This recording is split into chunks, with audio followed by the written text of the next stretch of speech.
listening to From the Pink Seats podcast of the State of Louisville Podcast Network. Now, here's your hosts, Jacob Lane, Matt McGavin, and Vince LaCoco. We are excited to keep it moving into week 3 of 2023 in review as we continue to talk about Louisville football season. This week, particularly focusing in on the defense, and we're excited to be joined tonight by Louisville Sports Live host Tayler Lynch to talk about all of the big storylines that were on the defensive side of the ball, and there are a lot of them. From the Pink Seats podcast, presented by Frankfort Avenue Liquors and Wine, 2115 Frankfort Avenue, right next to Manhattan Project. Full bar, full package goods store. Check them out. Stock your bar. Everything that you need there. Stop in for a drink. Stop in for watching a game, whatever it is. Great place to be. And of course, it comes to you on the State of Louisville Podcast Network, powered by Kern's Corner, home of 4 original podcasts. Make sure you check them out on stateoflouisville.com. Subscribe and follow along at Pink Seats Pod. Can't thank you all enough for supporting the show. Even though we're getting into the offseason, man, you guys are still really digging the football content. So as long as that's the case, we will be here week after week talking about it. And I'm excited to do so tonight, guys, with Tayler Lynch, because the defense is a very fun topic, because they were a lot better than what we expected. And they had a lot of star power. I mean, honestly, you ask yourself, how can you replace guys like Yasir Abdullah and Yaya Diaby and Catrell Clark? Well, you do so with Ashton Gillotte, and you do so with Quincy Riley, and you do so with Jarvis Brownlee, and you do so with Cam Kelly. I mean, Louisville could have potentially, 2 or 3 guys drafted from the defensive side of the ball this year, and that's without MJ Griffin. So it's a lot of really good storylines to talk about. And this team played Vince's style of football, right? Smart in terms of being. I mean, Vince, you were a smart football player, man. I really good at diagnosing plays, being able to read and react. Yeah, most of that came from once I started coaching. I'm gonna be honest with you, Jacob.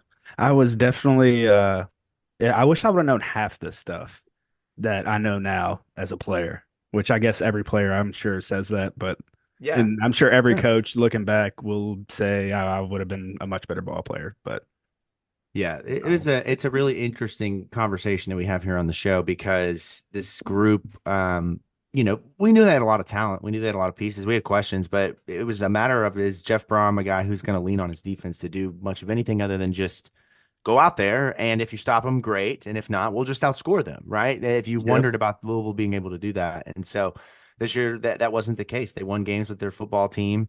On the defensive side of the ball, they beat top 10 teams with defensive efforts where they locked the field down. And there's some really interesting stats that were presented in low small J journalism form, as I try to replicate Matt McGavick, just guessing, and opposite of Matt McGavick is where it ended up. But when you look at the real stats, guys, I mean, it's a defense that, I mean, I'm gonna ask you guys, that won you a lot of football games. Yes, that's right. A lot of important football games, right? Yeah. Make sure to keep that in mind. But in your guys' opinion, we'll last question here, and we'll jump into the interview with Tayler. But was this defense better or worse? And I'm not talking about total defense, whatever, but better or worse than they were in 2023 or in 2022. I mean, they did a lot of things better, man, but they also didn't do things as well, like get to the quarterback and turn the football over. But look at, again, I'm not going to give the data points away because I want you all to listen to the show. Right? How dare you try to come in here and get the stats in the first part? How do you listen? Listen to this show. No, but in all honesty, like, the data shows that when football was on the line, when the game was on the line, or when an important down was occurring, they got off the field and they made plays. And they didn't do that all the time in 2022. So better or worse, Matt and Vince, what do you think? I'm going to say that the defense in 23 was better. I mean, it wasn't by some wide margin, but I think it was better. I mean, when you look at the 22 defense, it leads the country in sacks. You've got real star power in Yaya Diaby, Yasir Abdullah, guys like that. But there were areas where that defense really didn't excel in a lot. Like, they were very so-so in secondary. They weren't great on third down or in the red zone. And then this defense, where, like, you've got a guy like Ashton Gillotte who is star, but it's not as much star power as the 22 defense had. But the front seven was a lot more consistent. The secondary was a lot more consistent. They were excellent in some of the crucial areas of the field on defense, being third down in the red zone. So while it's not it's not nearly as prolific when it comes to like the sacks and the havoc plays and whatnot. Yeah. But like purely from an efficiency standpoint, I think the 23 defense has the 22 defense beat. I mean, that's crazy. You wouldn't have really expected that, Vince. I mean, you watch this group and you see guys that were there when you were there develop and having wait and been patient. Jared Dawson, Destel, Ramon TJ Puri, Quinn's the coolest guys. one to see out of all of them. Being able to see a safety, it's a lot like CJ Avery. A lot of guys in college, they hate moving to new positions, and they'll sit there and fight the coach to all end, thinking they know better than the coach. And sometimes in instances, they do. Like, look at Lamar. Everybody wanted Lamar to be a running back and wide receiver, but he, stuck it out as a quarterback.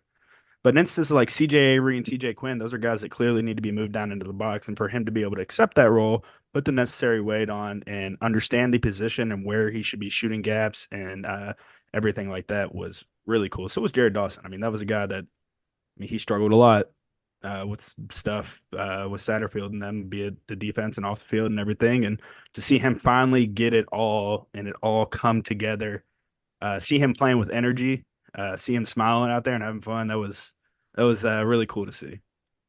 But Yeah. I take the 23 defense as well before Matt got on that rant. That's what I was. That's why I wanted. Yeah, I don't know. I don't have an answer for that. I just pulled that out of my ass in terms of a question. I thought that was a good one. What do you think? It was a good, yeah. It's a good question. Nice little teaser. Yeah, I think it's a good teaser. Okay. Yeah. Well, audience, while you ponder In a that, world where defenses are very similar, you should have started like that. we talk a little bit about 2024 in this interview or in this episode. And what's interesting about this is you have a trip to Clemson next year, that you take your team to Stanford on the road. Notre Dame. You go to yes, a game we will be going to, Vince. Oh, 100%. Sure. I'm going. Yeah. Put me in there. You got. Yeah, feel like there's some kind of access into Notre Dame that you have that I don't. So nope, take me with you. Don't have any access. All right. Well, if you count God, I was okay. Okay. God is my access to Notre Dame. Yeah, right. But I am a baptized Catholic, so yeah, there you go, man. See, you're not burning the place down the second you step on campus. But no, in all honesty, you take this team on the road next year in some really challenging places in 2024, and you got to expect to have some expectations that we're talking about in this episode. You got to take a defense that can win in Palo Alto. You got to have a defense that can win in Death Valley, that can win in Lexington. Like, you go on the road this year, man. This is the year of being able to win on the road. I hope this is the year. Yeah, the road dogs, road kill. There's a lot of different road puns that we can use here. Hopefully, they're not middle of the road. Oh, wow, look at us. Who would have thought this podcast plays on words? All right, our audience has got the finger hanging barely over the skip button, so let's go ahead. No, they're sitting here 10 seconds. Yeah, just Tayler Lynch is on here. Where is he at? We're going to go ahead. We'll transition. Tayler Lynch will join the show, Louisville Sports Live, and we'll talk about it's been a while. It's been almost 2 years since he's been on the show. And can I tell you this? I should have brought this up and asked why. Until today, guys, I'm offended still. He didn't follow our account on Twitter. He follow me, follow you guys, but he didn't follow. Yeah. And I told him, if you don't follow our damn show on Twitter, you're not coming on the show tonight. And he said, okay, fine. Sorry. I will do it. And he did. So shout out to Taylor. That's our guy. I love there's a lot of older guys that work in Louisville media that have been doing this for a while, but I love the group of young guys that are here doing their thing, like the Tayler Lynches, like Matt, like Jeff Lightsey. Like, that to me is really exciting. I'm here for that, man. I really like the group of young fellas out there that are representing Louisville media. So shout out to Young Bucks you all. are hungry. Yeah, that's right, man. We're not just bloggers. We're not just podcasters, man. This is the new wave. This is it. We're here. We're the new era. All right, let's transition. Tayler Lynch joins the show. New era of Louisville defense, and that's winning games with your defense on the other side. Stick around.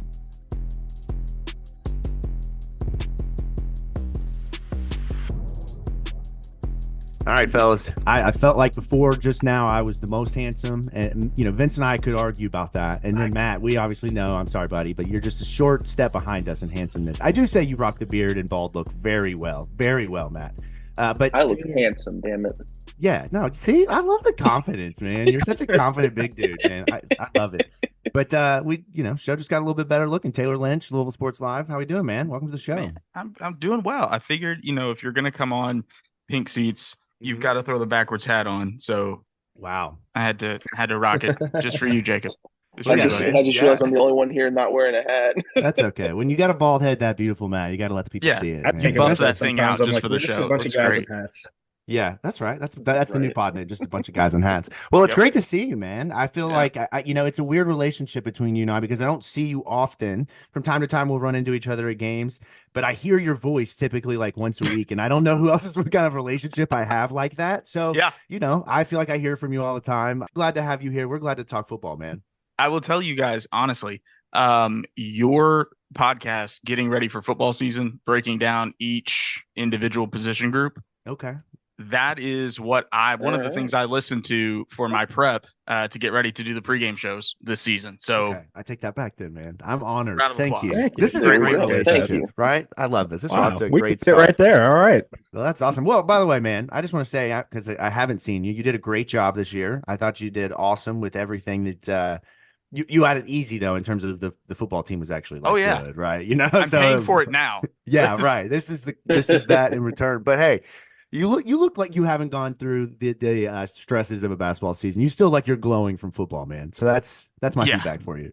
Yeah, I'm trying my best to just relive those good vibes. And the key for basketball season for me is watch when I have to do post game. If I don't have to do post game, I don't watch. So it's a lot easier for me to not be super depressed about it. Because there's really no point. But we're not talking about basketball tonight. We're talking about something that is near and dear to all of our hearts. We're talking about football. That's right, man. Actually, you know what? If you really think about this defensive unit, you could probably pull 5 guys off of it that would be better than Louisville basketball, or maybe close competitively, right? Like 100%. I'm talking like you get Mason Reiger out there, like he's like a 6'5" power forward. Better effort. Dwayne Sutton, man, of football. You get somebody like Jermaine Lole as your backup center, pulling like a DJ Burns type of role. Then you got, I know he's not with the team, but you got Josh Minkins, who was a very good basketball player in high school. I know there's others, man. You really could probably put a good basketball team with this. Gelati's yamming on fools. If he gets in the lane, he is yamming on fools. And that would be the best hair ever in basketball. Yeah. Like I can't think of anybody who's had that kind of hair. But hey, like you said, that's right, man. How dare me? You're right. Joakim Noah. It's not too bad off like of a football basketball comparison there in terms. He'd be like an athletic version of Sky Clark with the hair. There you go, man. Well, let's talk athletic version of Sky. Oh man, let's talk defense. That's what we're here to do here tonight. Off the rails already. I love it. Yeah, look. We got plenty of time, man. What we got? It's only like 3 minutes in. We're doing just fine. But defense, right? You talk about good vibes. You talk about good things. The Louisville football defense this year was a lot of fun to watch, man. It felt like, in a sense, retro throwback Louisville football in a way, because you got guys who were good at a couple things, including tackling, right? We've seen that be a struggle for years. Sorry, Vince. A lot of your teammates weren't necessarily great, and the guys that you coached great at getting there and bringing the guy down the first time they got there, right? This team really surprised folks. They were able to, put pressure on the quarterback. They were able to play fast. They were really athletic. They tackled extremely well. And this year, they covered well for the most part, right? So we'll get into all of that. There's a lot of different nuances and ways we could go here if you're looking at this like the outline or a web, right? These are just kind of flowing out here. And as we kind of come to them, we'll see what happens. And for me, I love and want to start with the addition of Ron English and Mark Hagen. I thought I think I said this on our show, Taylor, last offseason, but if you had hired Jeff Braun back in 2019 with the defensive situation he had then, I don't necessarily think it's as good of a hire as it is now with guys who came into Purdue, really turned things around, made them look a lot better than they were. They come to Louisville. There's some questions about how they replace guys like Yaya Diaby, guys like Yasir Abdullah, the 50 sacks, right? How do you follow up on that? But man, they were pretty damn good, right? And they did a lot of things really, really well. Yeah, the Ron English hire for me was one where like it's one of those things where when it's announced, you're like, are we really gonna do this? Like, we remember what this was like the first time around, and we're gonna kick the tires on this and do it again. And really, this season kind of gave you everything you wanted. If you, depending on what side you were on, if you were somebody that was like, man, I don't know if Ron English is the right guy, blah, blah, blah, there was plenty for you to pick on, especially at the end of the season. But if you were somebody that was just like, I think he's figuring it out, I think this defensive scheme is going to work, then there was plenty for you to be excited about. But there were definitely some moments this season, especially at the end of the year, where we all kind of felt like Sammy from Jersey Shore, and we're all just like, Ron, stop, Ron, like, stop. Are you friends with her? Like, there was definitely some moments like that where especially at the end of the year. But I think it's a good hire. I really like Mark Hagen coming over. I really like keeping Mark Ivy on staff. I think that was huge. What he was able to do with the defensive line and the continuity that they already had, I think is great. They've got some room to improve. I was happy for the most part with what we saw from the secondary, but they got a lot better this transfer portal season, guys. Yeah, it's gonna be really fun to see that group really rebuilt, and almost in a way last year they combined half of the guys who came back with this crop of transfers in the secondary, and it worked really well for the most part. People forget, again, the injury kind of storyline creeps up on you here. MJ Griffin, this is a completely different defense without a guy that you expect to be a captain of your defense, right? But as the season went on, guys stepped into their roles, they got comfortable, and like you said, I thought Mark Hagen brought a new level of physicality with this defense up front. Vince, I want to ask you this.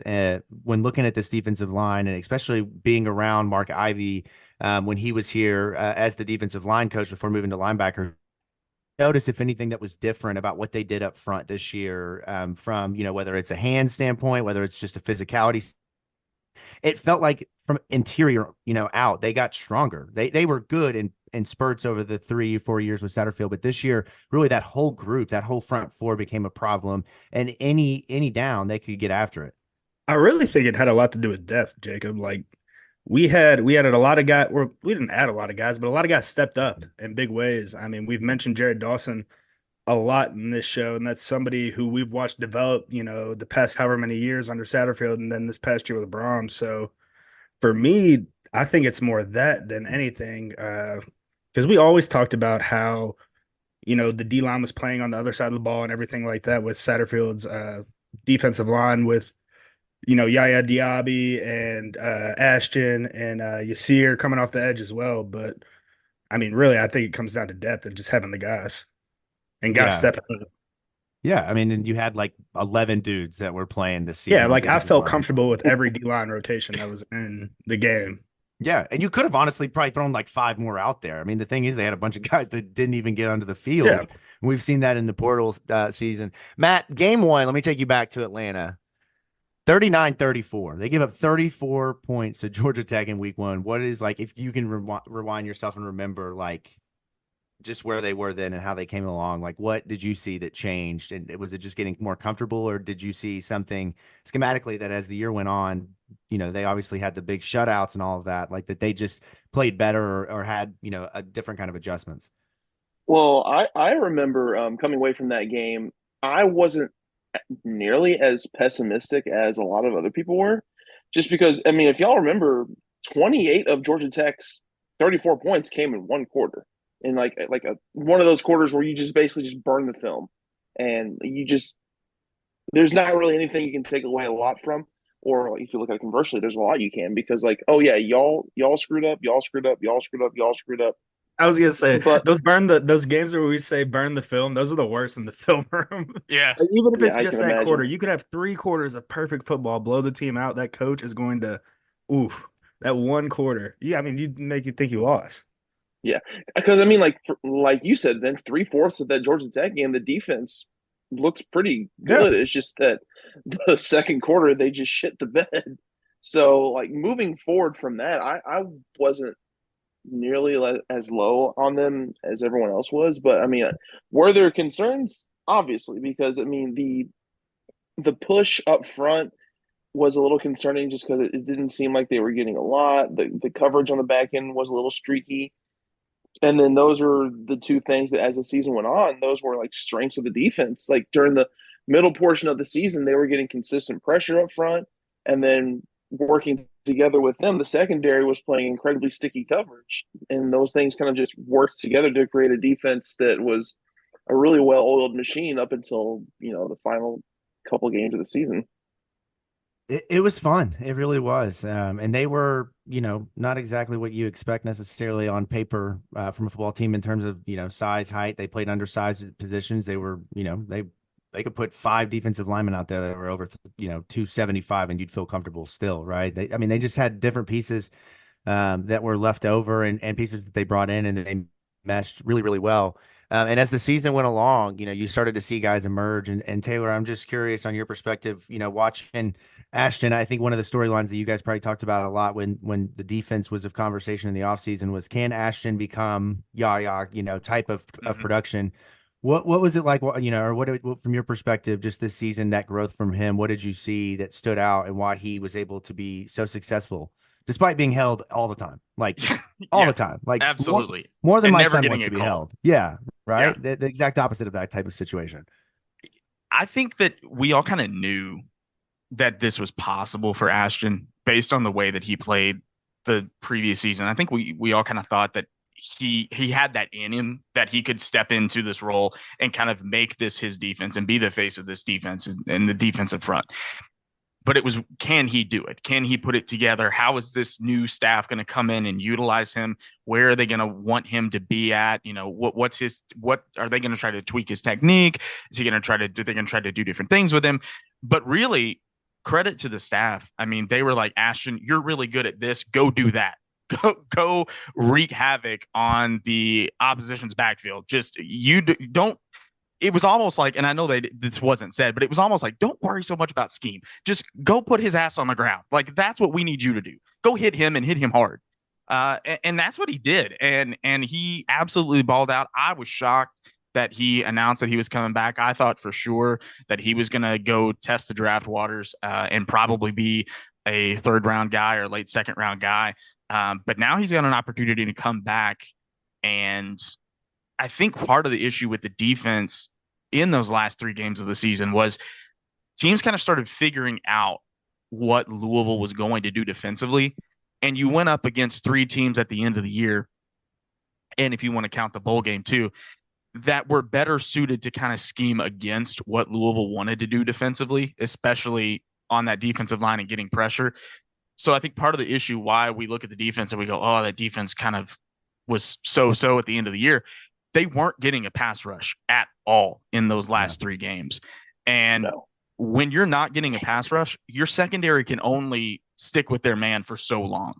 And that's why people are looking at the secondary going, God, what happened? What happened in that USC game? Well, they got no pressure in the USC game whatsoever.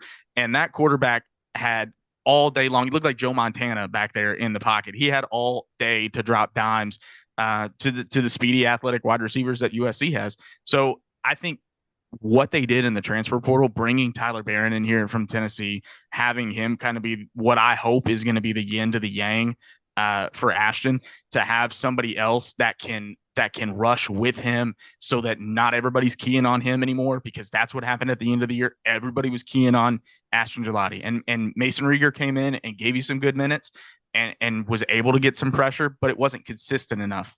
Everybody knew you got to block Gillotte. You got to double team Gillotte and keep him from getting to the quarterback. So you bring in Tyler Barron, you bring in Thor Griffith.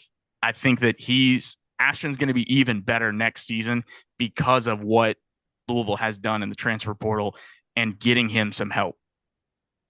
You're not going to be able to slide that entire offensive line all the way over to Ashton now, and or even just chipping him, with the tight ends and stuff. Everything's going to become a lot more of a problem now that he has, another pass rusher on the other side. That's what made Yasir and Yaya so awesome. Yeah, because you really couldn't slide to whichever side, and a lot of times B. Brown would dial up a good pressure with that. So yeah, and when you, it's even better because like the depth not only on the edges but on the entire defensive line is much better, because you've got Ashton and Tyler Barron on the edges. You've got Mason Rieger as you go to edge rusher. But then when you look at like the D tackle and the nose tackle spots, I mean, through the portal alone, you bring in Thor Griffith, who, I mean, it was all but was going to happen. He was going to go to either Ohio State or Michigan, and he ended up at Louisville.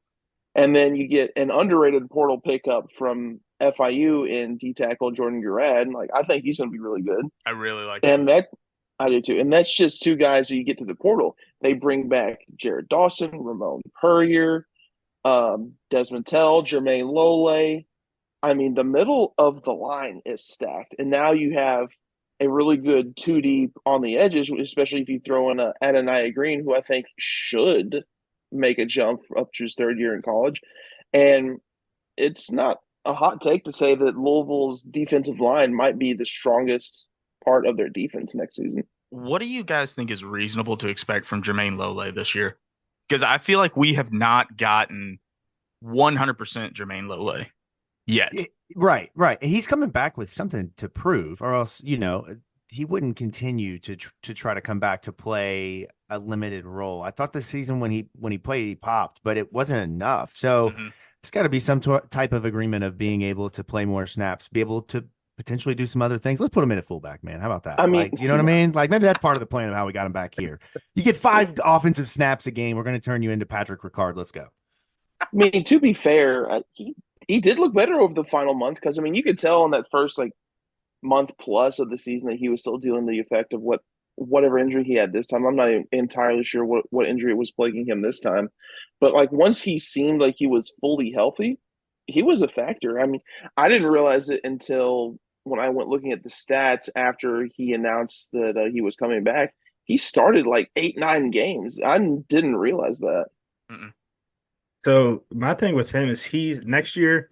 I think the smart thing to do is just to treat him like a vet, throughout the entirety of the season to get him through the year. So I mean, putting him in either a yellow, which is limited to non-contact, or a red jersey where it's no contact, and he is just getting a lot of mental reps or getting a lot of just hand placement reps, things like that, making sure everything's in the correct place. I think he needs to solidify his job in the spring, to where fall camp comes, he doesn't have to push it and, I have to establish myself as that number 1 nose tackle and things like that. Because we did that with Boosie Whitlow, and he ended up having a pretty decent last year in 2019. And it's just guys like that, their body is just so beat down at some point. And I mean, they still have a lot left in the tank worth to give.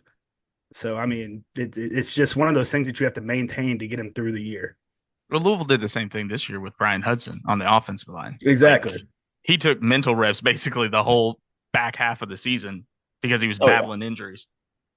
Hey, exactly. I mean, it's just something you have to do with Right. You gotta get the guys to Saturday, right? That's how the reality of the sport. That's what it is. And it'll be interesting to see how all these pieces up front come together, because, I could have again mentioned 4, 5, 6 more names of guys that should be, in line to see some playing time and be competitive in that group. And there's all these guys coming back. It's insane at what they have at their disposal, how they can utilize them. And as your, front 4 goes, then your linebackers in this situation or in this scheme start to emerge into their roles. And I think that's one of the big pieces of what made this defense so good at the beginning of the season was the play of TJ Quinn and Jalen Alderman, which we're talking about Keith Brown, we're talking about Stanquan Clark, we're talking about those guys, likely stepping into key starting roles, and TJ Quinn, both guys from the Satterfield staff step in and they play really, really well. Matt, in your mind, what was it? Was it scheme fit? Was it, just the right place, right time? What was it that allowed them to emerge into, I mean, they're damn good players, man. I mean, look, those guys were 2 of the top 3 leading tacklers on your football team. And not until late did they struggle whatsoever. I think it was more so the scheme fit, because the linebackers in the Brian Brown defense operate in a completely different way than the linebackers in the Ron English defense. Because, I mean, the linebackers in the Brian Brown defense, I mean, they were your playmakers. They were the ones getting sacks, getting TFLs, making the big impact havoc plays, whereas the defensive line was just kind of, eating up blocks just to kind of set for gaps for the linebackers to go through and make the plays.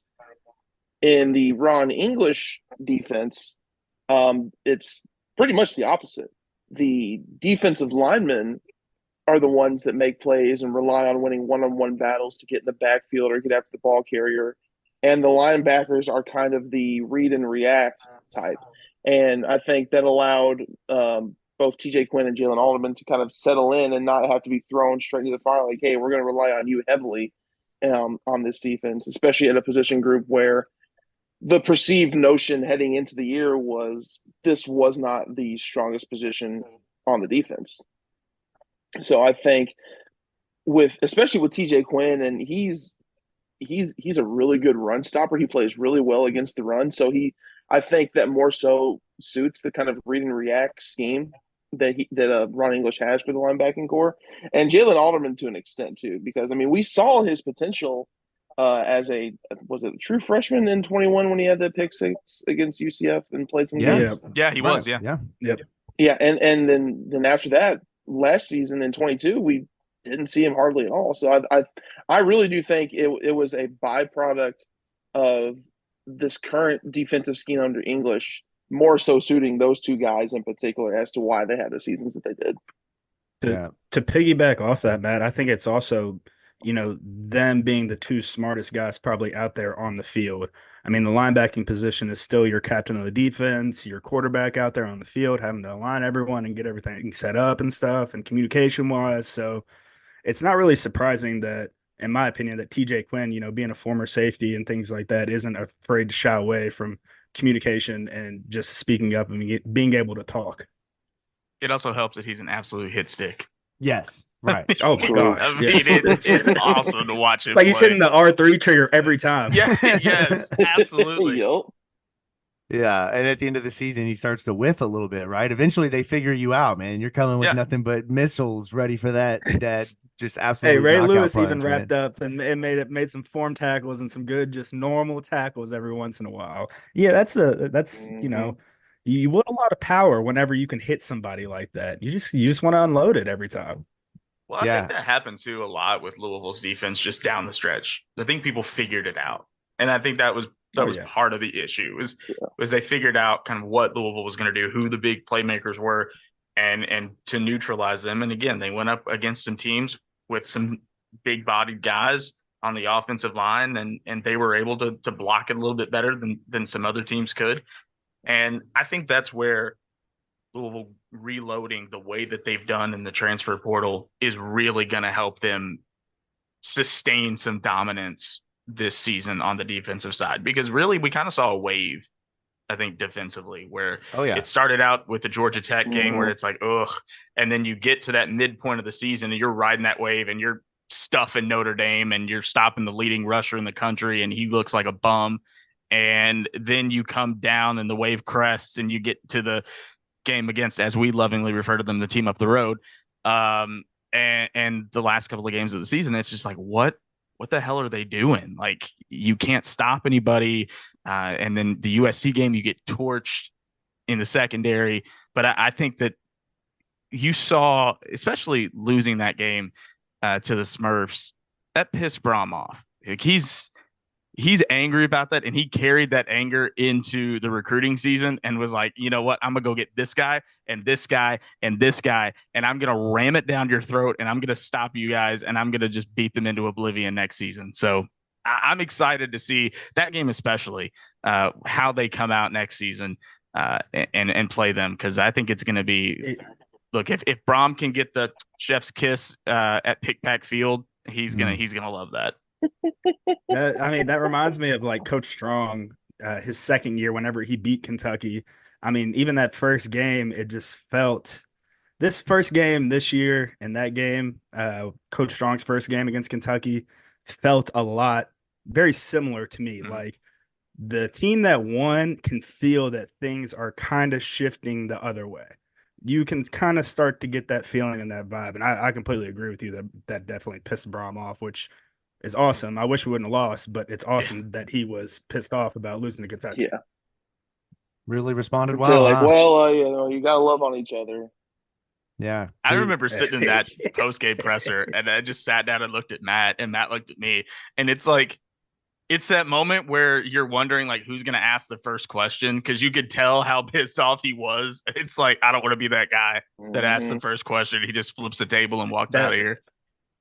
When we had the Ali uniforms too, there was the mannequin in the locker room, the UK mannequin in the locker room that I don't know who beat it up before the game and shit. So, I mean, you come back in and you just see a mannequin. I mean, those are not fun. You probably feel a little dumb. Yeah. Like, damn, man. Like, just, it was hype at first. And then of course it is. It's like, that was hindsight stupid. is hindsight is never really your friend, right? I mean, you typically see things and, it keeps you up at 3 a.m. as you run through the worst thoughts of the things that you did during the day, right? That one right there. Like, fuck, I really beat the doll up before we went out there and we got our ass kicked. Like, come on, man.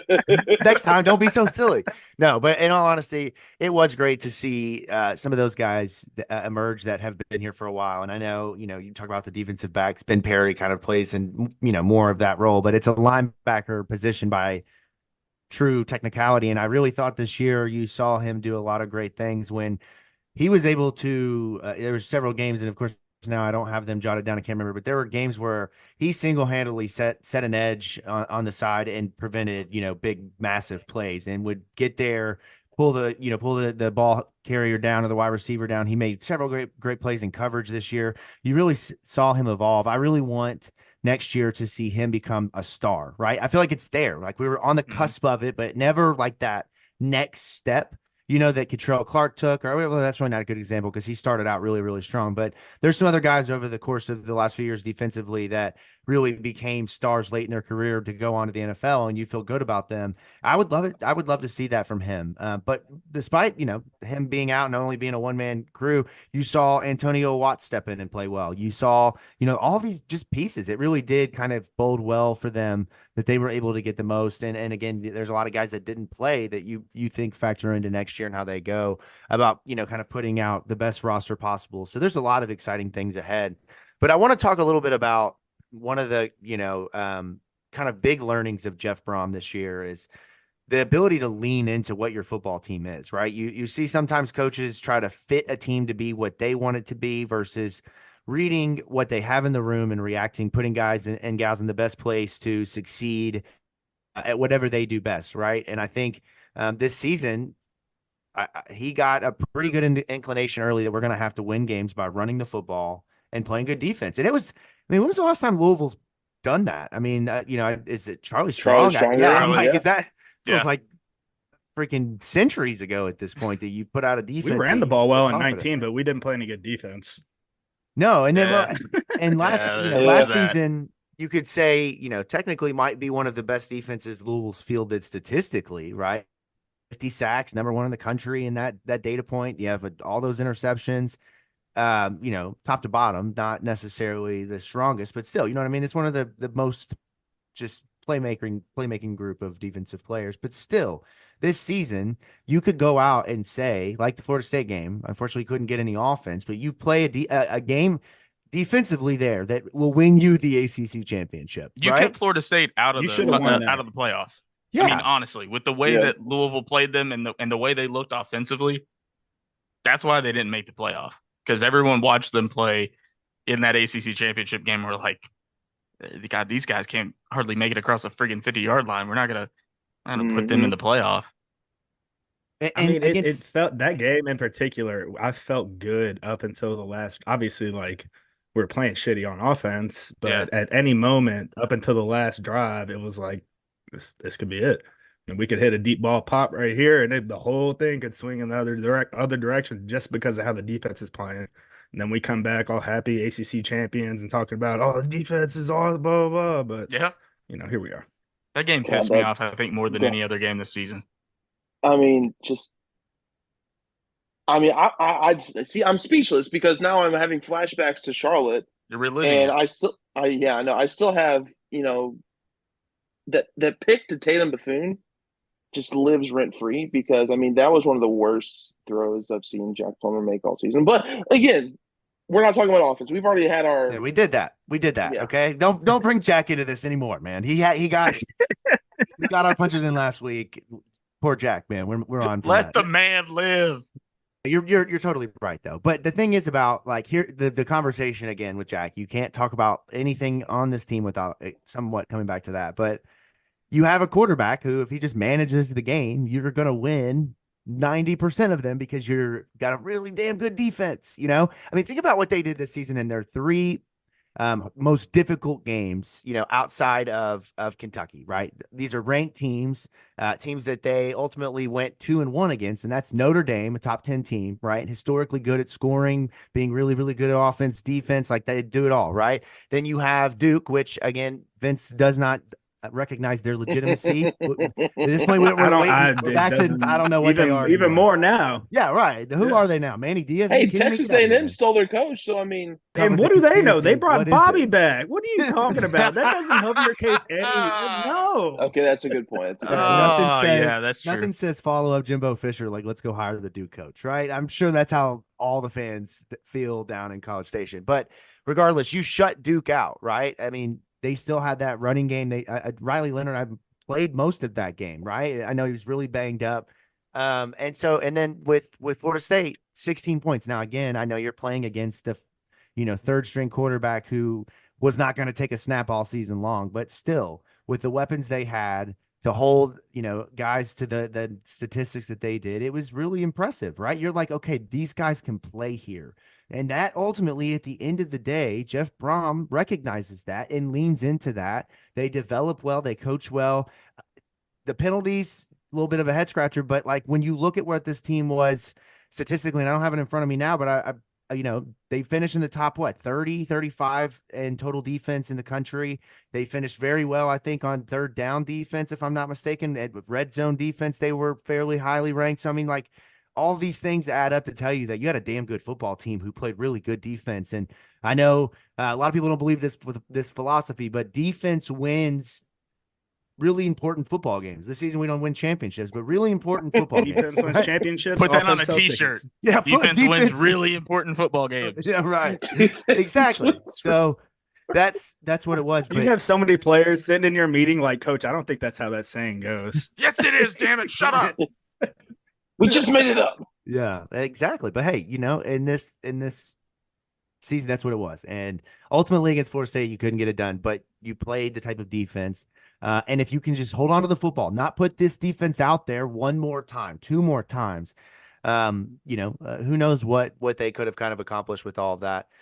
What do you all think just in terms of Jeff Brom evolution? Were you expecting a defense to be able to, I mean, I don't think any of us did. So that might be a dumb question, but like just feel like this is really massive takeaway here, right? It feels like it requires some kind of really nice thought that I can't articulate at this point. I was one that, and I got recruited by them at Western, and I would always kind of rag on the fact that Jeff never had a good defense, under Nick Holt, and then the first couple years at Purdue. It's just like, it seemed like defense was always the issue. So being able to hold on. Sit here now. Did you pull a Jawan pass to Jeff Brom? Like, did you walk in his office and be like, "You're not good at developing quarterbacks. You're not good at developing defenses"? Is that what this is? No, is that what I just not heard? at all. I was a walk-on. I would have took any scholarship. Yeah, right. At the Division I level. He was faking it, is what he was saying. Yeah, what are you talking about? He kept that in his head. You're crazy. I would have went to Duke if they would have offered. Yeah, see, look at this, man. I knew it. Anyway, sorry. Go on. But it's refreshing to be able to sit back now and look at it and know that that's not a concern, and know that, okay, we were basically a good quarterback away from having a really spectacular season. And to be able to sit back and say that at the end of the day and address our issues in the portal, like Taylor said, it's awesome and it's exciting. And they were fun. They were fun as hell to watch this year. There was at no point in the season I felt bad for the defense being out there. Yeah, they were in some poor positions because of the offense. But when they weren't, and it was just, we had to kick the ball off and we're playing football, lining it up. I loved our defense. I think it's the evolution, too, of Jeff Brom, just as a coach. I think that, we wanted him bad the last time around when Satterfield ended up here. But I really do think there is such a thing as, the perfect time. And I think that the Jeff Brom we would have gotten at that point is a much different coach than the Jeff Brom that we got now. And I think maybe Jeff Brom would not have maybe taken this team and done the same things with it, or taken any team and done the same thing with it that he did with this one, which was, I'm going to focus on the thing I'm really good at. I think there would have been a little bit of an inclination to do the kind of square peg and a round hole thing, where we throw the ball and we score a lot of points. So I'm going to throw the ball and score a lot of points, even if maybe I don't have the wide receivers or the quarterback to necessarily do that. That's what we do, and we're going to do it. So I think that we got the best version of Jeff Brom and the perfect version of Jeff Brom to come back and take this job this season. We'll be right back after this commercial break. You're tuned in to From the Pink Seats podcast presented by Frankfort Avenue Liquors and Wine. Looking for a place for some of the best beer and liquor deals in town? Frankfort Avenue Liquors has you covered. If you're looking for a place to watch the game, to catch some of the best live local music, Frankfort Avenue Liquors also has a full-service bar with some award-winning bartenders, some of the best drinks you'll find in town. Frankfort Avenue Liquors, as the name says, off of Frankfort Avenue. Check them out today.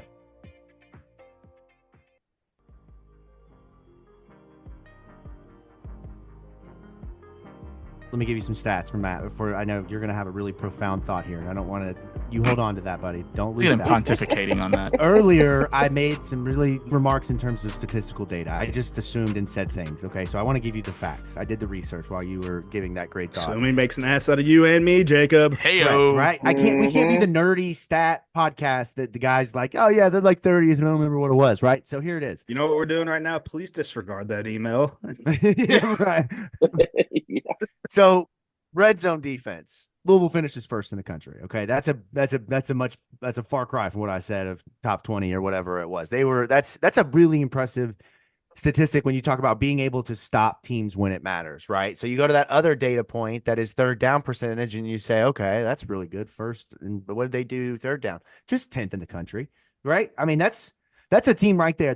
Those 2 points alone pretty much indicate that you have a team that you can rely on and count on in big moments, right? You can get off the field and you can prevent them from scoring points, at least limiting whether it's 7-3, right? I thought that this year that was a really nice touch. The penalties were frustrating. Now they got called for a lot of bad pass interferences this year. I mean, it was, I could think of like 5 games where I'm like, you got to be kidding me. No chance. No way is that a pass interference, right?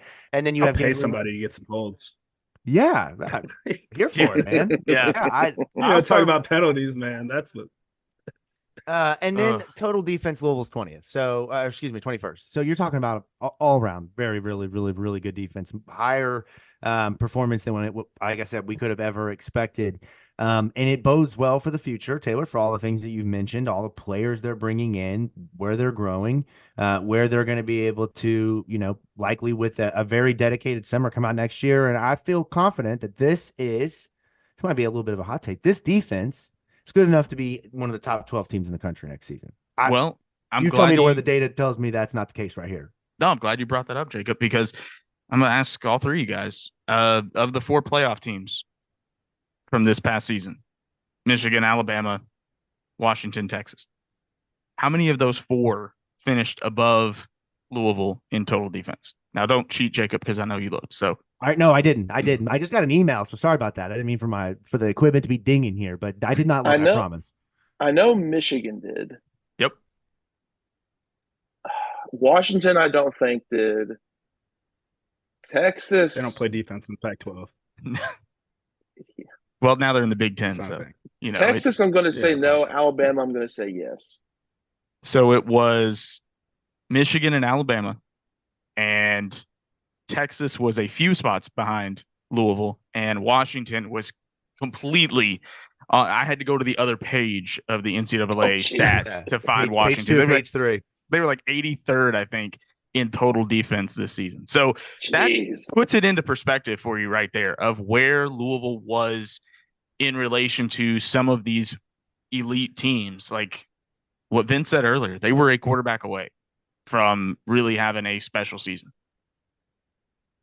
That hurts, man. It's still like, we've talked about this now for the 3rd episode, really kind of putting the bow on it here. And it's still fresh. But it was a fun style of football on both sides of the ball, right? Even this year, we talked about this a little bit with Keith Wynn in episode 1. I mean, I think you even saw some. I don't want to know. There's that saying you can't teach an old dog new tricks, but with Ron English and Mark Hagen's defense, like you saw things that they didn't do necessarily a lot at Purdue. They didn't blitz 5-6 guys a ton, right? They really didn't.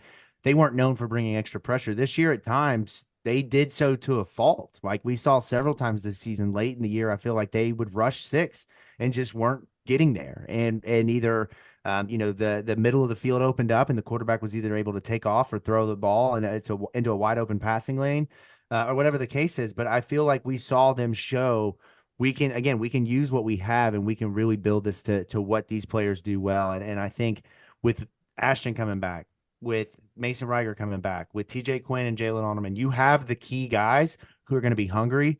Like the potential is just unbelievable for how good this group can be, not only just next year, guys, but for the next couple, as long as these big pieces don't decide they want to go home or, go closer to home or get, whatever the case is. Like if they can keep this core together, staff together, I think it's how good they can be. And offensively, we don't have to worry about that, right? I mean, we shouldn't. So defense, you're just good enough to get yourself to that point of being a top 12 team, and we'll figure the rest out when we get there, man.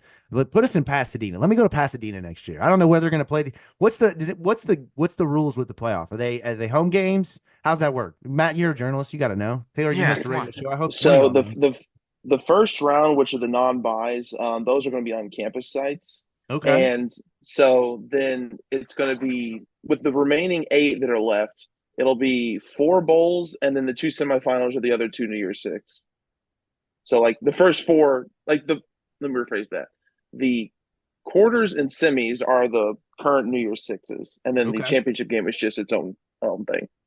Okay. I feel confident we can get to Pasadena, man. We can get there. I feel confident. I don't know how, but the Rose Bowl is the semifinal. So hey, Jacob's like, call your shot. I have high goals. Shoot your shot. Look, I think it's Rose and Sugar are what going to be the semifinals, if I remember correctly. I want to go on a road trip next year. There's a couple of good options, and I would love to go to a bowl game. And why go to one of the games they've been to the last couple of years, the Holiday Bowl, the Air Force Bowl, Music City Bowl, whatever bowl they've won. I would like to save it for Pasadena, or maybe the Fiesta Bowl, or maybe at this point, I don't care, but you give me a New Year's Six bowl that I get to go to again. Life is freaking amazing, guys. Like that's just, it's as good as it gets. All right, let's see. Anything else here that really stands out? Let's talk about special teams. Okay. That's something that stands out and not necessarily a good way. We got to talk about this because defense and special teams are often looped together, at least by fantasy football standards. So this special teams, I don't have any of the data in front of me, but what I do know is that they were just kind of average. And a lot of times, kind of like it was back in 2021, they hurt the offense or the defense in terms of how, just depending on what it was with how they perform. Matt, what do you think? You're far more into stuff like that, like numbers wise, but what about the special teams? What was it? I really don't know. I mean, there were just times where it seems like the special teams were actively playing a role in hindering Louisville, whether that be on kicks, kickoff returns, punt returns, defending kicks and punts. I mean, there was just something all season long not all season long, because for like the first half they looked fine, but especially in the back half of the season, there was something off about special teams, and I've mentioned it a couple of times on the show during the season how like I'm not going to outright call for his job, but Jeff Brom needs to have a come to Jesus meeting with Carl Maslowski when the season ends, because there were times where special teams cost Louisville at some point. So I'm not sure if said come to Jesus meeting actually happened. I would like to think it did, because what I saw in special teams was kind of doesn't look like it with the recruiting. You gonna ask Jeff? Is that your Jeff? Did you have that talk yet with Carl? Is that Jeff, what you're Matt going McGavick, with? SI. Quick question. I'm gonna play, I guess, devil's advocate here for Maz, only because he's my guy.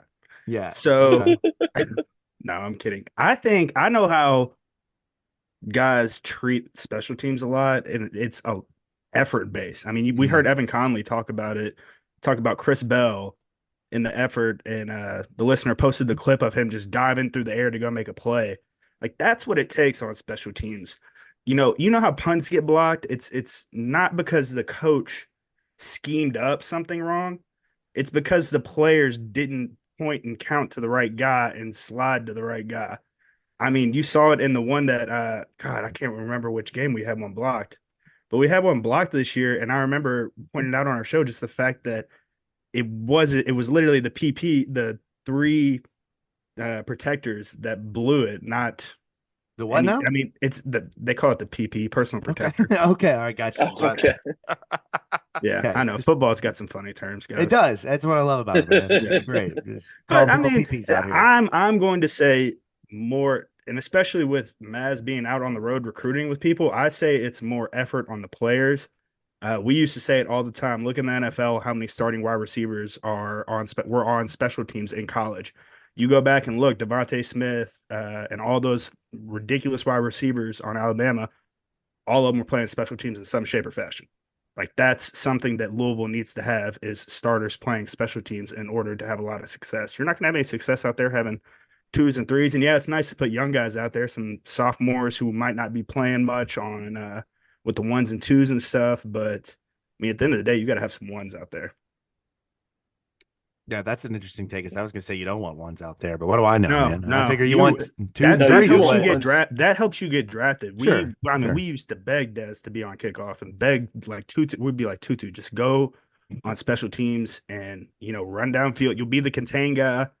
Like I mean, it'll be perfect. It's stuff that you want to get on film. Yeah, but I would be like, what's in it for me? Because that sounds like a whole lot of running, man. It shows how much you care.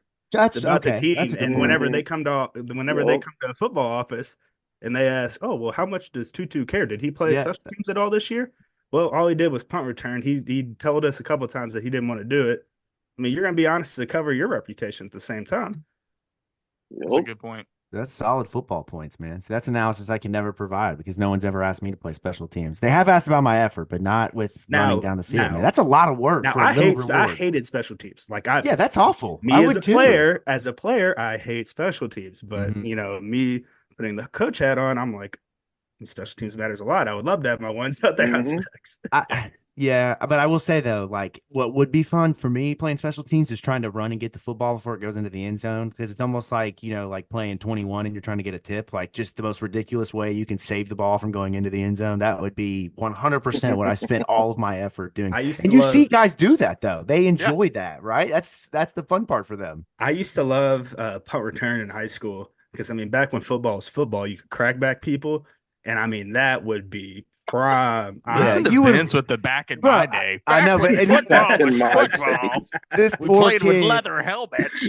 Poor kid at Atherton, his mom made him sign up to play football, and he gets put on special teams. You had like Atherton was 6A. Come on, and Vince is out here just ruining this kid's Friday night, man, because he wanted to just get a little bit more. Vince's girlfriend's in the stands. Hey, those are the clips. Those are the clips you put first. Those are the ones you put first and second on the huddle. So the football. Oh yeah. Oh yeah. That's right there. No, but I will say though, I don't remember if I saw this like as a rumor or if it was something that actually was confirmed, but I thought I had seen something about Quincy Riley wanting to play as a punt returner next year or being on the return team. I saw that. I don't know where that came from, but I'm here for it. That's good idea for him, right? Because look at what Jair did playing in the punt returns. He was dynamic as a punt returner. Obviously, you have the Florida State return at the top that really sticks out, but Quincy Riley, man, you put the ball in his hands, more opportunities. I like that. I mean, I know you risk injury and stuff, but for him, most corners are just bad wide receivers that can't catch. So I mean, yeah, I mean that's right, man. That's what Jair was. Podcasters are just guys that can't do radio, so we have that in common. I'm just stuck thinking that if Vince would have put more of those special teams highlights, he could have gone into Duke, and that's what I'm thinking about now. Duke just salivates for guys that want to play special teams. That's like their I couldn't get in the center. I don't think I would be getting into Duke at any point. Oh man. Okay. Last thing on the defense. We talked enough about special teams. I think that we kind of get it there. There's room to grow, but it was some exciting moments and really like the touchdown. Was a Virginia game. A lot of fun, right? Yeah. That was crazy. Yeah. I love a good punt block into a touchdown. But and also Evan Conley, shout him out because I can't not. If you haven't listened to that episode, go back and listen. Okay, that helps my point though. Yeah. Of ones need to be on special teams. In no world, shape, fashion, you saw no other team in the country have a quarterback be on special teams. Yeah. Now I love it. I love. You want Jack out there? I mean, you think that's good for the football team? I'm here for it. That really will show how athletic your quarterback is. But you get what I'm saying. Louisville has 12 quarterbacks, so somebody can play special teams. Here we go. Dynamic. Here we go. Teams, right? 11 guys. Is that what we're going to be looking at film for quarterbacks? This guy plays special teams. Right. Years. 8 quarterbacks go out on special teams with a punter, a center, and maybe one other guy. And limitless what you could do. 8 quarterbacks on special teams, right? Just imagine that. Louisville could field that team. For whatever reason, why not? Every quarterback loves to think that they could punt. And Thursdays with Satterfield, we'd run through our walkthrough, and the last like 5 plays would all be like kind of trick plays that we would run in crazy situations. Clearly, we never got to those situations. Did you get Malik to punt? Yeah, like it would Was be he the good at it? backup. I mean, he's okay. I mean, he's not really good. It would hit and roll, but like every time, a lot of times we put Evan back there. To be honest with you, Oh, he's Malik good punter. sitting I over can there see like, that. Coach, come He on, is put a me good in, put me in, Coach. I would love to see Brady Allen on punt return. Yeah, but think about it though. Like, what's the guy's name from the Texans that hit the field goal? I cannot remember his name. First name is Dare, but I don't remember. Hit one back in the day. Yeah, he hit an extra point, but I mean, this guy came in as the backup emergency kicker and kicked a field goal. Like that's special. I mean, teams Doug is crazy, Flutie man. had the drop kick for an extra Yeah. point. That's one thing I want: field goals and PATs for Louisville this year. Definitely need to improve. I should never feel this. That's a good point. I always feel that way. I've Yeah. lost so many games by way of kicker that it's like sickening at this point. And I mean, I will forever be nervous having a kicker out there, but you all shouldn't be nervous. Man, it would have been nice to keep the special teams group that Louisville had from the year prior last year, like that. Yeah. You know, you have 2 massive losses in your punter and your kicker who go on to different schools and whatever. I punting Seeing at James Louisville Turner kicking the national championship. Yeah, that's the really difference. just a kick in the gut. That was like, let me just pull the knife out. You literally.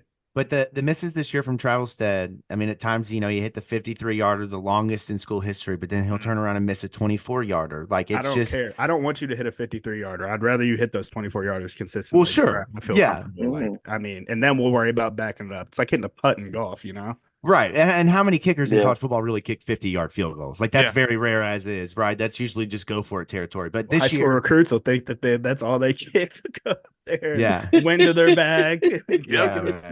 Look, man, I'm here as stressful as special teams was, especially the kicking. It did provide some great moments for me personally. Sure. Listening to my wife, who typically stays pretty low key during football games, but towards the end of the season, when Jeff would trot the kicker out there on 4th down, it would be like, "What the are you doing?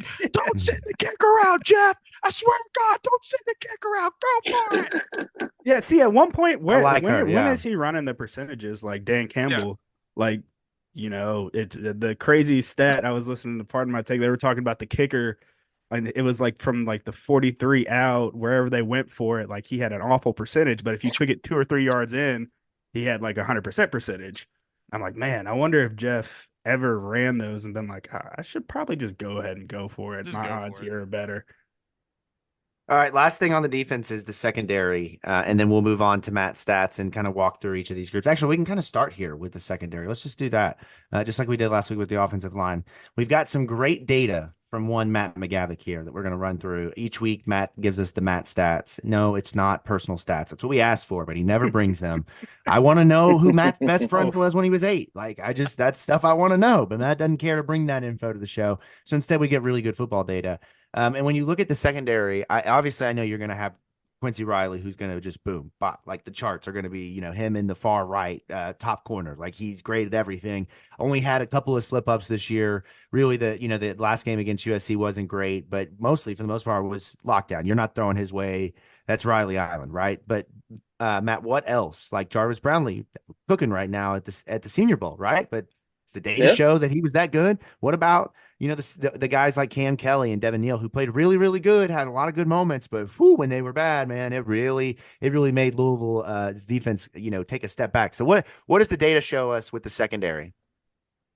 I mean, with that cornerback duo, Louisville I went crunching the numbers, and Louisville had one of the best cornerback duos in all of the Power 5. Quincy and Jarvis were one of 11 Power 5 cornerback duos where both corners had at least 500 snaps and a 75 defense grade or better. And the other 10 schools who could say that they had that were UCLA, Texas Tech, Ole Miss, Michigan, who had 3, Miami, Kansas, Iowa, Iowa State, Arizona, and Alabama. There's some pretty good defenses in that mix. And I know Brownlee gets kind of a bad rap for, getting burnt a lot, which, he does have a propensity to give up big plays. But he is really good against the run. He's really good at bump and run press coverage. He's a very physical natured cornerback, and getting him in the right scheme, in the right system, in the right type of coverage, I mean, he can really thrive. I want him to go to Dallas, just selfishly, right? Dallas produces Why? because the Cowboys produce get these corners who are so aggressive, and they either get a pick or they give up a massive touchdown. And for the last 3 years, it's Diggs and it's Bland just getting 14 picks a season. Like, come on, man. Jarvis Brownlee is built for that. I don't When know. you get 14 picks, then nobody cares that you got burnt 40 times. Freaking Sauce Gardner was loving on him today on Twitter a couple of He times. was. So, I mean, might get a little sign of approval for right there from the Jets, and he could be a Jet paired over on the other side of that. Oh, That's God. true. Poor Okay. Jarvis. Yeah, man. Subject him to that hell. Join Mekhi Becton up there Matt- in hell, New York. Yep. Matt, what's passing for PFF? Say it. Just say it. Say it. Say it. What's the passing grade? 60. I needed it. Oh, I hate both of you. I mean, you can't. What Yeah, if you they can't didn't give listen to the PFF last that episode and they don't know last episode. 60% passing? Right, Matt. They're They like, need oh, you I'm to just tuning in. every Okay. time. Look, I As went to per- high school with Matt. He does per really our believe last 60% is passing. episode, per our last episode, a 60 grade on Pro Football Focus is the baseline for average. Per every episode, I need you to say that as if they didn't hear it the last episode. I'm gonna Per make you a shirt last that says episode. that. Yeah. Anyways, go on, Matt. Continue to give us these great stats. So, and I actually want to touch upon how good Riley was, because I remember looking up this stat like about a month ago, and I wanted to see how it ended up shaping out. Of the 299 cornerbacks of the FBS who had at least 300 coverage snaps, Riley had the fourth lowest percentage of targets caught at 36.5. Out of the 63 balls thrown his way, he only allowed 23 completions. And that rate out of that grouping is it's worse than only Dorian Strong from Virginia Tech, Elijah Jones from Boston College, and Louisiana Tech's Willie Roberts. So like he was one of the best in the nation of just not letting a lot of passes like just get caught, period. Like he was really pretty much Riley Island. And the thing is with the cornerbacks, while PFF loves like how they performed, I mean, with the safeties, the advanced stats don't really, really like them a whole lot. I mean, they were kind of bullish on Devin Neal, but everyone else on the roster, they didn't really get very good grades. What I loved with Riley is the fact that when the ball's thrown and the ball's in the air and he, might not be in position to make an interception, whether his head's turned and he's looking at the wide receiver's eyes to figure out if the ball is coming, or if his head is turned and he's seeing the ball coming, he always places his arms in the right place, whether he's punching or ripping or whatnot, to get that ball out. And that's really all you can ask for in a corner. You'd love more interceptions and stuff, but if nothing's getting caught over there, I'm happy with the job you're doing. They stopped throwing to him at some point. Yeah, You know what I mean? yeah. Like at some point you're a quarterback and you feel confident that you can make the throw, but at some point you're like, man, I'm going to just not throw it to that guy. Like, I don't want to take the chance, like How confident you think Florida State's he picks it off, like that's my fault. That's not Yeah. the receiver's fault. I'm not throwing you the ball. Sorry. Like I'd be going into it being like, hey man, I'm sorry. I'm not throwing you the ball. Like just the way it is today. That was the part about the USC game that kind of surprised me, because they did test Yeah. Quincy a little bit, and I'm like, and the one time he did have the pick, and I'm like, did you guys just not watch film? Whose job was it to scout Louisville secondary? And you pretty much keyed in on every other guy, but it was like they just forgot about Quincy, because I guess everybody now else in we're the gonna ACC see- knew not to throw to him. Now we're going to see next year, like, where he can take that step, because he knows the defense now, like it's the back of the hand. Now we're going to see where he can get cutesy with it pre-snap and try and Yeah. confuse the quarterback into making a decision on, a timing route where the quarterback's just, taking a 3-step drop, not even reading anything and just throwing it.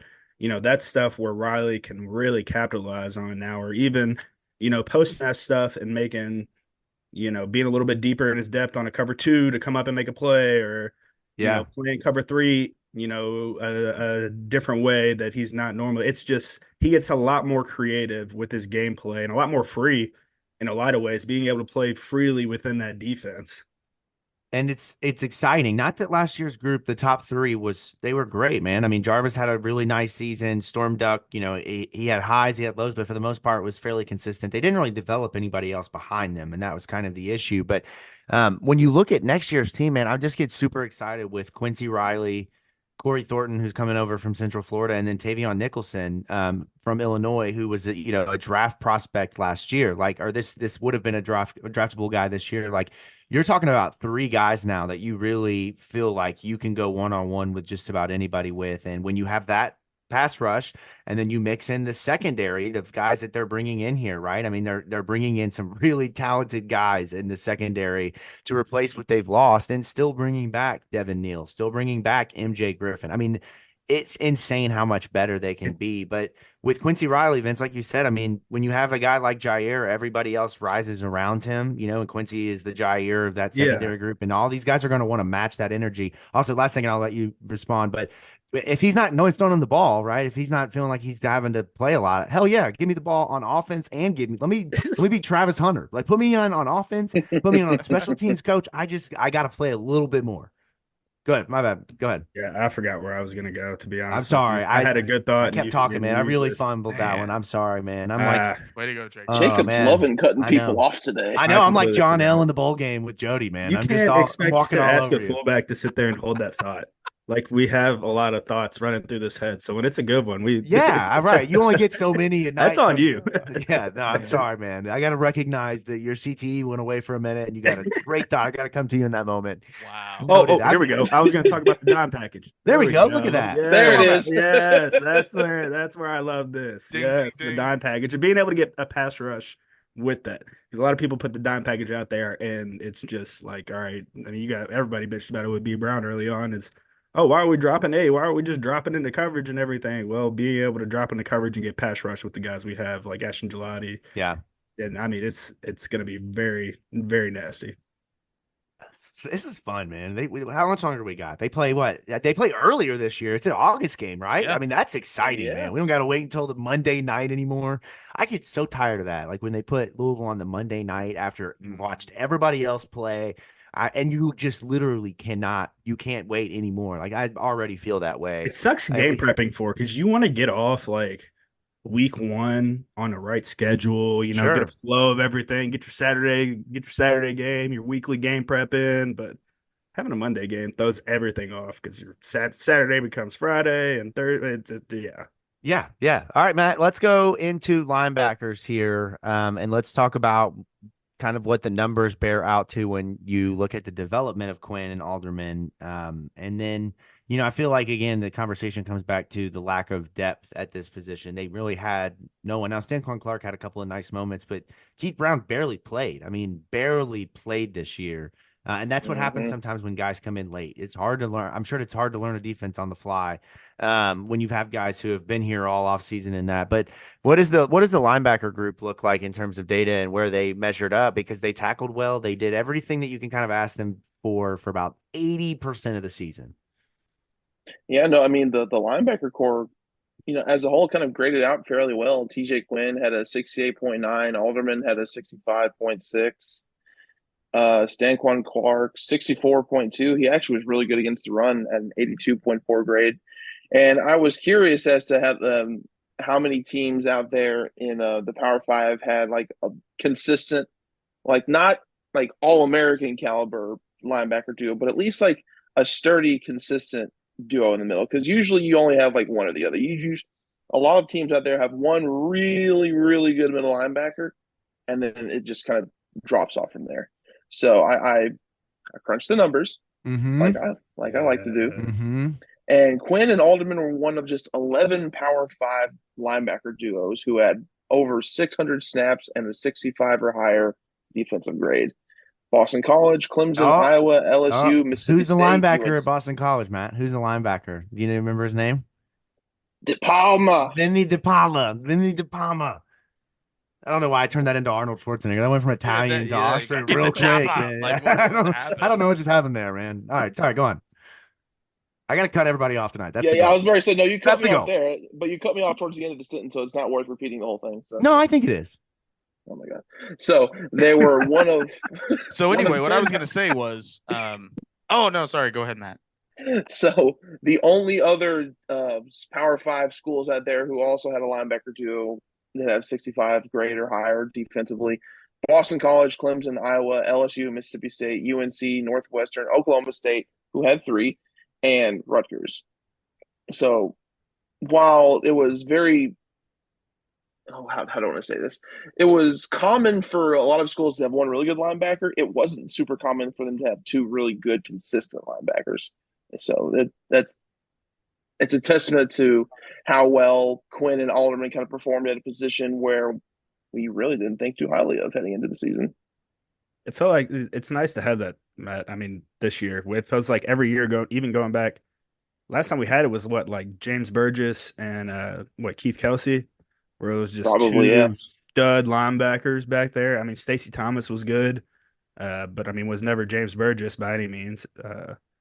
But I mean, being able to have that is just, it makes the D line be able to play so much more freely, shooting gaps and things like that, knowing your back level. All they have to do is scrape or shed a block, and they're right there. It's awesome. I love linebackers. That's why they usually make good fullbacks. Yeah. I say you're My first interaction with Bobby G. Biased. Coach, where's the fullback room? Fullback? You're playing linebacker. Fuck over there. And you just in true linebacker form, like, okay, all right, just whatever. waddle on over there, man. Like, this is what they said it's supposed to be. What am I gonna say? No. Yeah, He just wanted you to play fast. Yeah. Yes. Man. All right, Matt. Defensive line. Let's bring it home here. This was the group that had, I think, obviously real star power with Ashton, developed into that face of the defense. That everybody was talking about him when you talk about Louisville. He was always the player to watch. He was, always grading as one of the top pressures. There was a picture a week of him being held by 5 guys and still being Hercules and breaking through.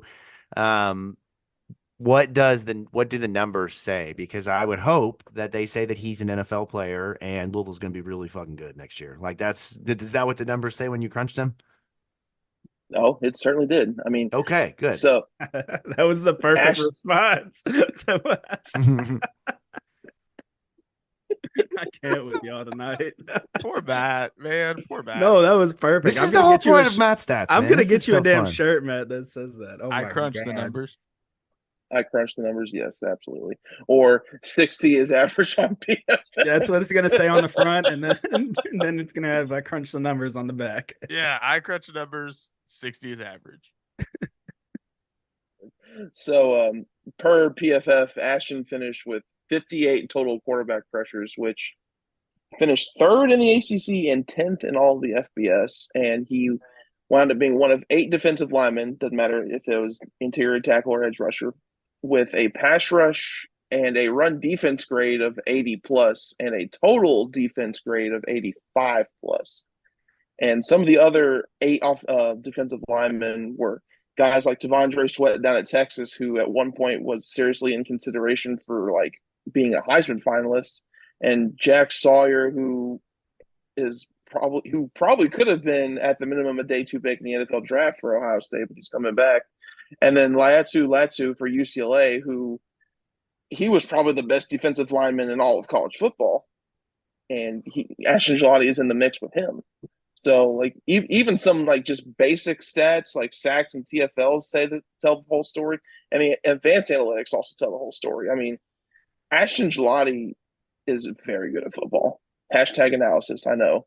But that's what they pay you for, to make the big J right there, man. I love that. That's the article. Absolutely. Go write that. So, it also begs the question, okay, a lot of these guys who decide to come back, they hear, of course, NIL gets involved too. Let's not act like it doesn't. But I mean, there were things that these NFL scouts saw in his game that they're like, you know what, we like this, but it could be this, or this could be improved, or this needs a little bit better. And I'm curious as to how much the final game of the season, or at least, the defense is kind of, I don't want to say collapsed full blown, but it certainly didn't look as good as they did in the last few games. I want to know, like, how much that kind of played into a role as to, like, him maybe not hearing like what he wanted to from NFL draft scouts and whatnot. I was one of the ones on this show saying that Ashton should not go to the NFL draft this year, that he needed one more year to come back to Louisville. And I think that's because he needs to specialize in something. You know, you need to be like what Ashton is shooting for, being this edge pass rusher and stuff. It's got to be a little bit more. Little bit, you have to win your one-on-one battles, regardless if you're getting held or not. That can't be a question. You can never get stuck. You got to be in the quarterback's grill, in his face. And I mean, it needed to be you need a little bit more, in my opinion. I just need a little bit more substance out of Ashton, just a little bit more. And it's only 1 year, too, of him giving us this production and stuff. Yeah, So and you got to think he missed 4 games each of the last 2 seasons, or somewhere in there. So I mean, he hasn't even played a full year until this past year. Like, so look at like right. TJ Watt and guys like that. Like those, like you're almost guaranteeing a sack per game with these guys. Where you're like, oh, like TJ Watt or Bosa or one of those guys, they're gonna get one. I mean, that's how we need to be looking with Ashton. Not, oh, he'll probably get 3 quarterback hurries and maybe a half a sack. Yeah, like quarterback hurries aren't going to get you drafted. No sacks, TFLs, that will get you drafted. He's got to be a specialist next year, and I think he's going to be able to because he's going to have some help. Yeah, for sure. Yeah, 100%. You got to have somebody on that other side to be able to bring some juice with it. Yeah, it's going to be fun to watch him. And what I would imagine would be a final season. I know in college football you can play like 8 years and just keep going. Right. If he wants to come back another year, we'll give him this state of Louisville rate on NIL, and I mean, we'll hook him up nice. Yeah, man. Yeah. Well, right now, I'm currently ducking a steak dinner. No, I'm kidding. I'm totally kidding. I'm totally kidding. You'll be like, this guy can't even get. No, but shout out to Ashton, and we can finally do this. The crowning of our Sack King in 2023. What a season, man. I mean, really was. When you got to step into the shoes that he had to step into, right? Yaya is in conversation. I know he didn't end up in the final group, but as defensive rookie of the year is what, a third, 4th round pick. I mean, you got to step into Yasir Abdullah's role. Like, that's big shoes to fill. 11 and a half sacks. I mean, that is nothing to sneeze at, man. He had a great year, and honestly, it should have been 14, 15, 16 in reality. So next season, even if he doesn't get to that level, there's ways to show he's improved, and I'm excited for that, man. So shout out to our Sack King winner. Him drop back in coverage too. I wonder if they want to see something like that. Like, oh, can Ashton? I think he'll just be a straight edge rusher because, I mean, when you look at like edge versus Leo in the Ron English defense, I mean, Tyler Barron's probably more so for that Leo spot since he kind of did play a little bit of true outside backer at Tennessee, whereas Ashton's just a straight edge rusher. Like, I'm not saying like switching positions. I'm saying just have him drop back either into hook curl or even just dropping him back into the flats and sending a linebacker or a corner or somebody off that him dropping, adding somebody on type deal. I wonder if that's what they want to see. I mean, it's hard for me when you put the numbers out there, Jacob. It's like I say I want more, but it's like that's a good year. That's a really good year. But I mean, he was an All-American. Yeah, I mean, what more can you say to an All-American? I'm here for it. I love it, man. Crunch the numbers. It's a good problem. Crunch the numbers. Yes, Matt Stats, always a thrill, man. Just need it. Need more of it, and it's a great kind of place to stop here when you look at the defense. I mean, the numbers show they were fantastic, but I bet if you zoomed into Matt, you better watch your arms, man. Oh, he's gonna bite you. Look at him, man. He's no, just a yawn. Okay, all right. I got worried for a second. He was gonna bite you. The listeners are gonna be so confused. They will be. Matt's friends there, and he might bite him. Is what I'm. Yeah, no. But in all reality, this defense was a lot of fun to watch, and there's a lot of room for growth. And just slightly better next year makes this team really, really dangerous. So yeah, that's it. See, I'm good with even if they come back and do exactly what they did this past year, this season, and I'm expecting us to obviously improve on offense. I'm sitting over here like, shit, that's a shoe-in for ACC championship and 12-team playoff. 12-team playoff, yeah. Yeah, oh, yeah. I mean, they changes everything. Just stay here or improve. Stay here or improve. We should not see anything regress, in my opinion, with this defense. No, not at all. They just need to be more consistent and play. That's the word. More complementary football. I mean, because it doesn't matter how much pressure you get in the in the backfield. I mean, if the secondary isn't covering, I mean, the quarterback's going to find somebody, and it doesn't matter how good the secondary is covering. If the front seven's not getting pressure, he's going to find someone eventually. So, like, Louisville's defense was at its best, like against Duke, against Virginia Tech, against Notre Dame, even when it was playing complementary football. The front seven was excelling at stuffing the run and getting the backfield, and the secondary on the back end was doing very well at making sure receivers didn't get open, or if they had like windows, they weren't giving up a lot of yardage after the catch or things of that nature. That is what Louisville's defense looked like at its best, and if they can play like that at a more consistent level, they can absolutely get back to the ACC championship game and maybe even get into the first 12-team playoff. Yes, sir. Sign me up. Where do I sign? That's how you close the book on it. That's how you close the man. book on the defense right there. That's damn right, Ladies and man. gentlemen. That's right. Well, that'll do it for tonight's episode. Thank you all so much for tuning in. Tayler, man, this has been a real pleasure. Thank you for dropping in and blessing us with your football expertise. It's always great getting to chat with you, man. Thank you. Keep doing a great job, fella. I don't know. What am I, 45-year-old man? Young fella, you're doing a good job over there. Whippersnapper, you're doing so good. Keep doing what you're doing. Like I should. Listen to that fella break down them sports. All right, that'll do it from the Pink Seats Podcast. We'll catch you later.